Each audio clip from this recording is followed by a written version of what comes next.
সঙ্গ দোষে লোহা ভাসে। মানুষ সামাজিক জীব, একা বাস করতে পারে না বলে মানুষ সমাজবদ্ধ হয়ে বাস করে। বিপদে আপদে সুখে দুঃখে একে অপরকে সঙ্গ দেয়। এভাবে একে অপরের বন্ধুত্ব লাভ করে। একজনের জীবনের উপর তার সঙ্গীর প্রভাব অনিবার্যভাবে পড়ে। বন্ধু যদি সৎকর্ম করে তাহলে অপরজন তা অনায়াসে শিখতে পারবে। এক বন্ধুর সৎ কাজের দ্বারা অনুপ্রাণিত ও উৎসাহিত হয় অপর বন্ধু, কারণ প্রত্যেক মানুষের মধ্যে অনুকরণ বাসনা বিদ্যমান।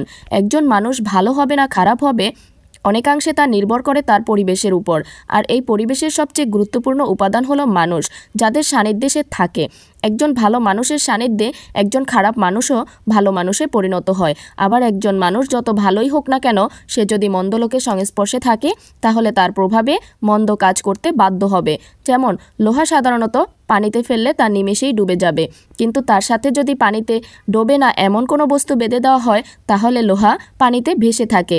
অর্থাৎ বলা যায়, আগুনে হাত দিয়ে তা না পোড়ার কথা যেমন চিন্তা করা যায় না, তেমনি অসৎ সঙ্গীর সান্নিধ্য থেকে ভালো কাজ করার কথা কল্পনাও করা যায় না। সবসময় মনে রাখতে হবে যে দুষ্ট গরুর চেয়ে শূন্য গোয়াল ভালো।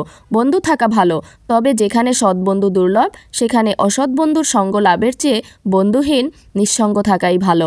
কারণ কুসঙ্গে মানুষ নিজের অজান্তেই ধীরে ধীরে খারাপ পথে অগ্রসর হয়। যেমন কেউ যদি মাদকসেবীর বন্ধুত্ব গ্রহণ করে, একদিন না একদিন কৌতূহলী হয়ে মাদক নেওয়ার ইচ্ছা হতে পারে, আবার ধীরে ধীরে নেওয়ার পর তা নেশায় পরিণত হয়ে যেতে পারে। তাই অসৎ চরিত্রহীন মানুষের স্পর্শ থেকে দূরে থাকা উচিত। মানুষ সঙ্গী ছাড়া থাকতে পারে না, তাই প্রত্যেকের উচিত সৎ ন্যায়পরায়ণ সঙ্গী খুঁজে নেওয়া।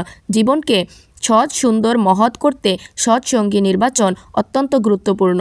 কারণ মন্দ সঙ্গী যেমন মন্দের দিকে টানে, তেমনি সৎসঙ্গী সৎ ও সুন্দরের দিকে টানে।